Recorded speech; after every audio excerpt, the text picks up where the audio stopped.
முயல் தன் வலைக்குள் ஓய்வு எடுத்துக் கொண்டிருந்தபோது ஓர் எலி பதற்றத்துடன் உள்ளே நுழைந்தது. இங்கே ஏன் வந்தாய்? வெளியே போ என்று கோபத்துடன் விரட்டியது முயல். முயலே, என்னை மன்னித்துவிடு. கழுகு என்னை துரத்தியதால் சட்டென்று உன் வலைக்குள் நுழைந்து விட்டேன். கழுகு சென்றவுடன் நானும் கிளம்பிவிடுவேன். என்னை காப்பாற்று என்று கெஞ்சியது எலி. முயல் வெளியே எட்டிப் பார்த்தது. எதிரிலிருந்த மரத்தில் கழுகு அமர்ந்திருந்ததைக் கண்டது. சரி, நீ இங்கேயே இரு. வெளியே போனால் எனக்கும் ஆபத்து என்றது. சிறிது நேரம் காத்திருந்துவிட்டு பறந்து சென்றது கழுகு. நன்றி சொல்லிவிட்டு வெளியே வந்தது எலி. நாட்கள் சென்றன. அன்று வேகமாக இரை தேடிக் கொண்டிருந்தது எலி. எங்கிருந்தோ பறந்து வந்த கழுகு சட்டென்று கால்களால் எலியை பிடித்துவிட்டது. ஐயோ, என்னை விட்டுவிடு. அன்று தப்பித்து விட்டாய். இன்று வசமாகச் சிக்கிக் கொண்டாய். நல்ல பசி, உன்னை விடும் எண்ணமில்லை என்றது கழுகு.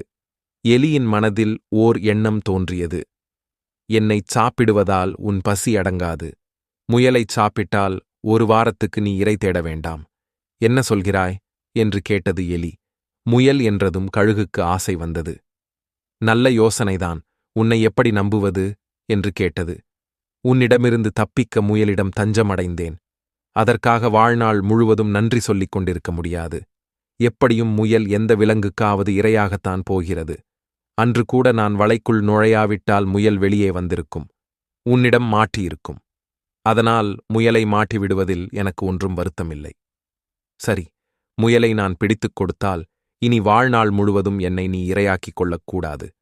என்ன சொல்கிறாய் என்று கேட்டது எலி. சம்மதத்தைத் தெரிவித்த கழுகு எலியுடன் பறந்தது. முயலின் வலைக்கு முன் நின்றது.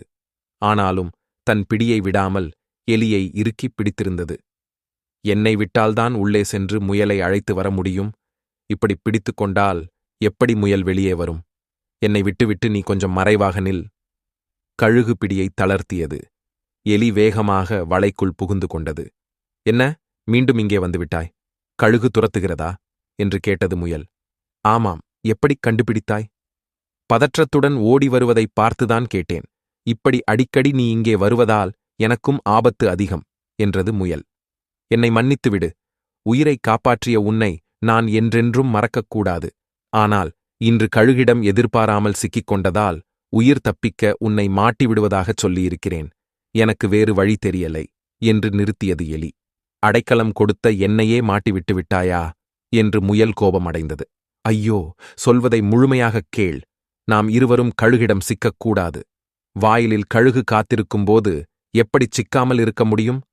நீயும் நானும் சேர்ந்து வலையைத் தோண்டுவோம். கழுகு இந்த வாயிலில் காத்திருக்கும். நாம் சற்று தூரத்தில் வெளியேறிவிடுவோம். என்ன சொல்கிறாய்? நமக்கு வேறு வழியில்லை என்றது எலி. முயலும் எலியும் மண்ணைக் குடைந்து கொண்டே சென்றன. ஒரு மரத்தின் வேர்ப்பகுதியில் துளையிட்டு வெளியே சென்றன. என்னால் நீ வேறு இடம் பார்க்கும்படியாகிவிட்டது. இனி இந்த வலையில் வசிக்காதே. பாதுகாப்பு இல்லை என்றது எலி. என் வலையை விட்டுச் செல்வதில் வருத்தம்தான். ஆனாலும் உன் நல்ல எண்ணத்தை புரிந்து கொண்டேன். வேறு பகுதியில் வலை தோண்டிக் கொள்கிறேன். நன்றி, வருகிறேன் என்று துள்ளிக் குதித்து ஓடியது முயல். முயலையும் எலியையும் ஒரு கை பார்த்து விடலாம் என்று கழுகு கால் வலிக்கக் காத்துக் கொண்டிருந்தது.